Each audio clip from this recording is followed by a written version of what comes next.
الرحمن الرحيم الحمد لله الذي هدانا لهذا وما كنا لنهتدي لولا أن هدانا الله لقد جاءت رسل ربنا بالحق الصلاة والسلام على سيد أسلم ما في الوجود سر الله في كل موجود نقطة دائرة الوجود صاحب لواء الحمد والمقام المحمود الفاتح لما غلق والخاتم لما سبق المعلن الحق بالحق بالقاسم محمد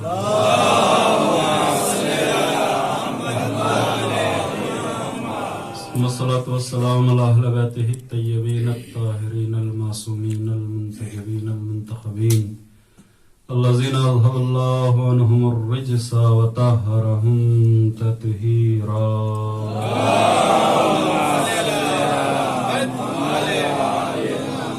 لعنة الله على أعدائهم وغاصبي حقوقهم ومنكري فضائلهم وقتلتهم أجمعين أما بعد فقد قال سبحانه تعالى في كتابه المحكم وخطابه المتقن أعوذ بالله من الشيطان الرجيم بسم الله الرحمن الرحيم قل اللهم مالك الملك تؤتي الملك من تشاء وتنزع الملك ممن تشاء وتذل من تشاء وتعز من تشاء وتذل من تشاء بيدك الخير إنك على كل شيء قدير صلاة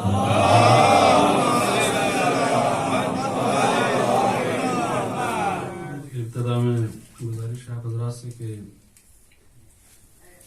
ایک مرتبہ سورہ حمد اور 3 مرتبہ سورہ اخلاص کی تلاوت فرما کر مرحوم حاج ابو فیصل مرحوم حاج ابو جاسر اور حاجہ ام فیصل مرحوم حاج حسین موسیٰ ابو علی اسماء احمد عبدالحمید مکیہ اور مرحوم عبداللطیف سرخو اور محترمہ علی مراد اور علی عبدالرضا یہ اسماء جو پڑھے گئے ہیں ان کے لیے ایصال ثواب فرمانے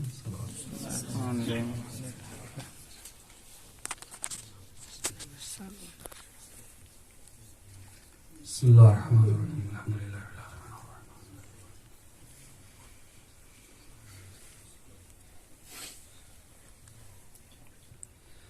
بسم اللہ الرحمن الرحیم قل هو اللہ احد اللہ الصمد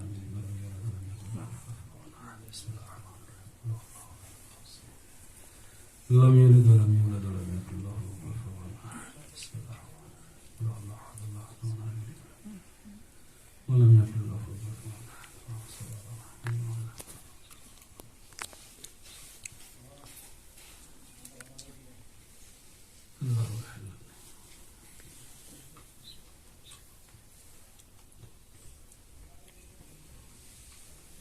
صلوات پڑھیں اور محمد و آل محمد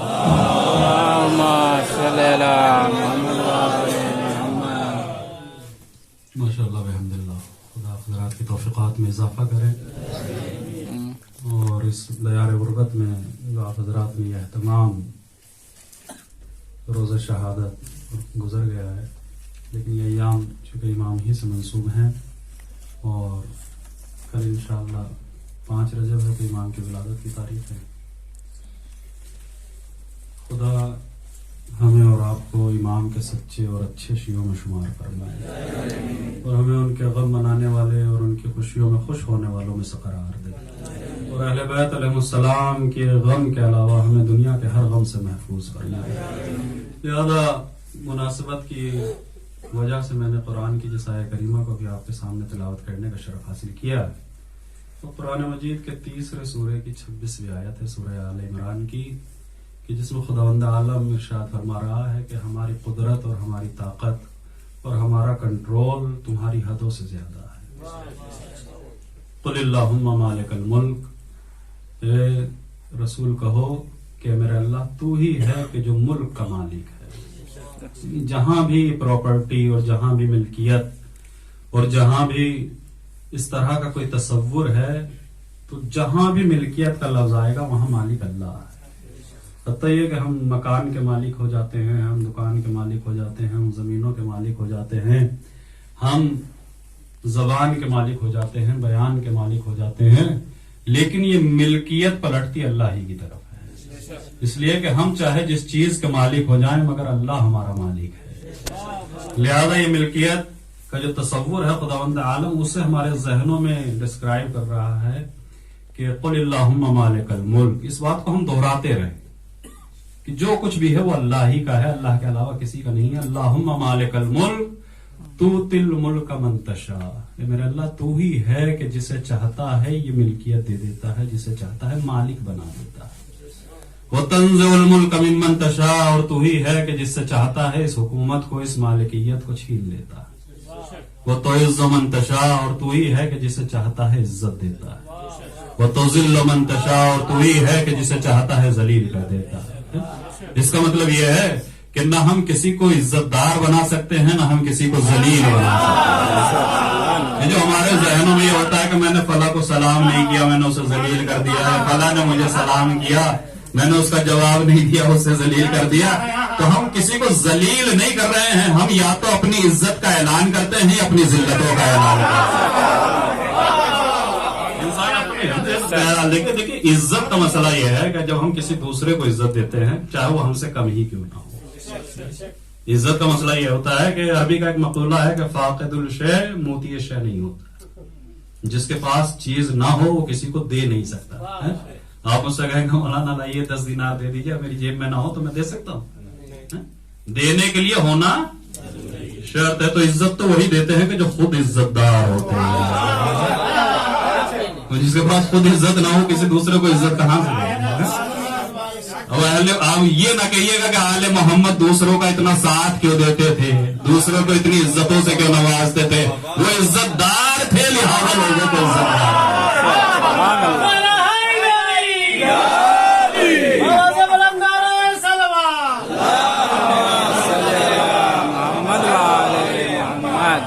یہ جو ہمارے یہاں ذہنوں میں جو یہ باتیں گھر کر جاتی ہیں کہ ہم نہیں دیں گے، ہم یہ نہیں کریں گے، تو ہم ہے کہاں.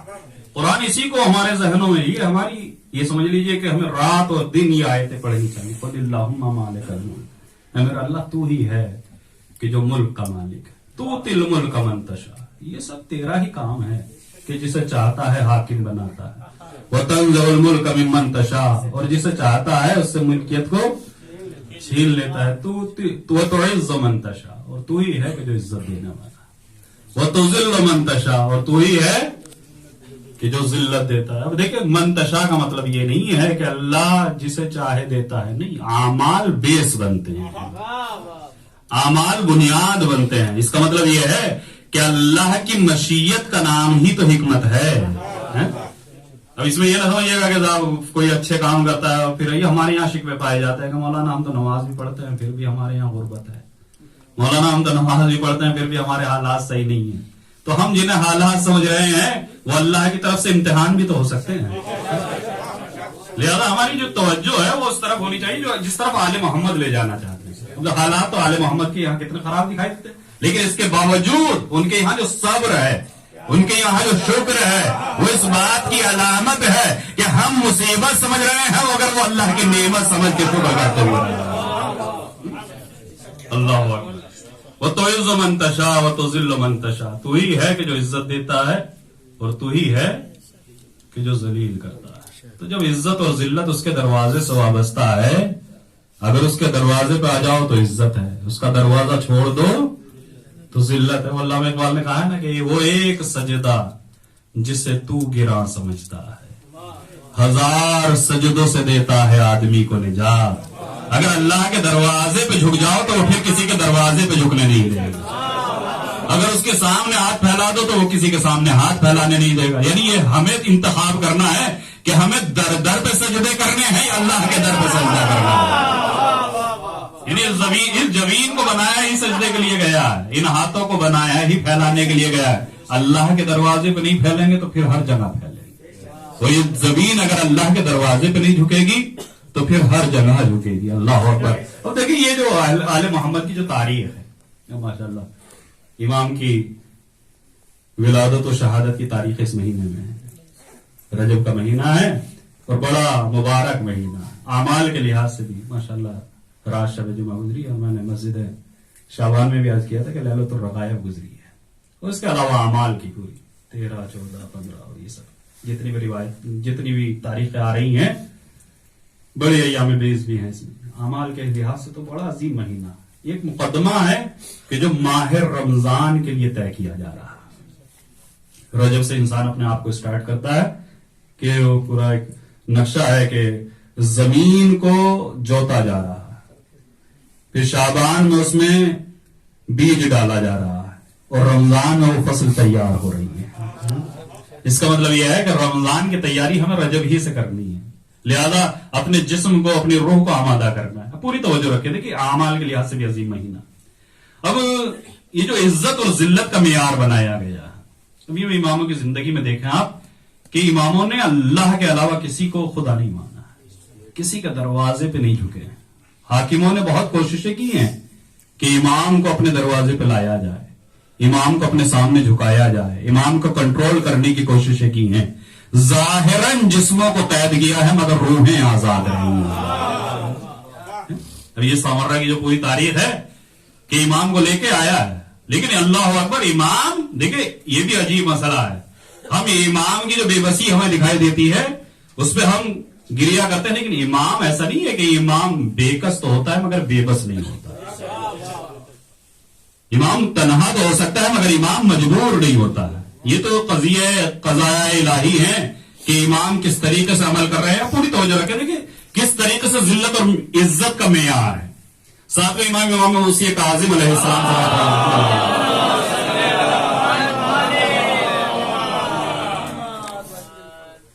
بڑا عظیم میں امام کو ذلیل کرنے کے لیے عباسی خلیفہ نے, دیکھیں جب ہم یہ سمجھتے ہیں کہ ہم کسی کو عزت دے سکتے ہیں یا ہم کسی کو ذلت دے سکتے ہیں تو اس طرح کی کوششیں شروع ہوتی ہیں.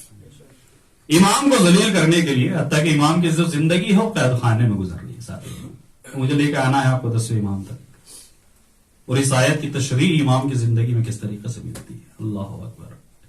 کہ امام کو رسوا کرنے کے لیے, امام کی توہین کرنے کے لیے, امام کو رسوائے زمانہ کرنے کے لیے, جبکہ امام قید خانے میں ہے, حکومت سے کوئی مطلب نہیں ہے. امام اقتدار کی طرف اپنے ہاتھ نہیں بڑھا رہے ہیں. امام تو خوش ہیں, ان کی مناجات اللہ اکبر قید خانے میں جاتے ہیں تو شکر اس اعتبار سے کرتے ہیں کہ میرے اللہ تیرا شکر ہے کہ میں تجھ سے عبادتوں کے لیے گوشہ تنہائی مانگ رہا تھا. جن کی عبادتوں کا اور ان کی مناجاتوں کا انداز یہ ہو اللہ اکبر. لیکن اس کے باوجود حاکم وقت ہے جو پریشان ہے کہ قید خانے میں ہے مگر لوگوں کے دل ان کی طرف ہے, قید خانے میں ہے لیکن لوگوں کے مراجعات ان کی طرف ہیں, قید خانے میں ہے لیکن لوگ ان کی محبت میں گرفتار ہیں. اب پوری توجہ رکھیں, لہذا حاکم وقت سے برداشت نہیں ہو رہا ہے کہ کہاں کوئی ایسی چال چلی جائے کہ امام کو رسوا کر دیا جائے, امام کو ذلیل کر دیا جائے. لہذا اپنی چال چلنے کے لیے اس نے ایک مشہور زمانہ, ایک بدکار زمانہ ایک خاتون کو بلایا کہ جس کا کام ہی یہ تھا کہ وہ لوگوں کو اپنے حسن میں اور اپنے چال میں گرفتار کرتے. اسے پیسوں کا لالچ دیا, اشرفیہ دکھائی, اور وہ چکا دو دکھانے کے بعد کہا کہ تیرا بس اتنا کام ہے, تجھے اتنا دیں گے کہ تیری زندگی کٹ جائے گی, بہترین زندگی تیری عیش و عشرت میں گزرے گی, اس کے بعد تجھے کہیں جانے کی ضرورت نہیں ہے, بس ایک چھوٹا سا کام تجھے کرنا ہے. کہا کیا کام کرنا ہے؟ کام یہ کرنا ہے کہ تجھے قید خانے میں ایک انسان ہے اس کے پاس جانا ہے, اور جانے کے بعد رات کے وقت کا انتظار کرنا ہے, اور رات میں اپنے کپڑے پھاڑ کے تجھے شور مچانا ہے. باقی سارا کام ہمارا ہوگا, میڈیا ہم اکٹھی کر لیں گے, افواہ پھیلانے والے ہم اکٹھے کر لیں گے, مجمع ہم اکٹھا کر لیں گے, اور بس شیعوں کے امام کی توہین ہو جائے, اس سے بہتر کیا ہو سکتا ہے. لہذا یہ پورا مسئلہ تیار کر لیا گیا, پورا ڈرامہ تیار ہے, کیریکٹرز ہیں جو اپنا کردار ادا کرنے کے لیے لائے گئے ہیں. اب تاریخ یہ بتاتی ہے اس کا کام ہی یہ ہے کہ یہ لوگوں کو اپنے حسن میں گرفتار کرتی ہے, اس کے بعد ان کو خدا کے راستے سے گمراہ کر دیتی. لہذا اس نے کہا کہ کہاں ہے قید خانہ اور کہاں ہے وہ شخص, تو روایت یہ بتاتی ہے کہ وہ عباسی خلیفہ قید خانے کے کھڑکی کے پاس لے کے آیا, اور لانے کے بعد کہا کہ دیکھ وہ تجھے نظر آ رہا ہے اندھیرے میں, وہ نظر آ رہا ہے. کہا مجھے تو کچھ بھی نظر نہیں آ رہا ہے, مجھے تو بس ایک چادر ہے کہ جو زمین پہ پڑی ہوئی ہے. کہا چادر زمین پہ نہیں پڑی ہوئی ہے, اس کے نیچے شیعوں کا امام ہے کہ جو سجدے میں. اللہ اکبر. امام کو اتنا کم کھانا ملتا تھا کہ لاغر ہو چکی ہے. روایت یہ کہتی ہے کہ یہ اس نے کہا کہ ٹھیک ہے, یہ تو بہت آسان کام ہے, میرے لیے کیا ہے,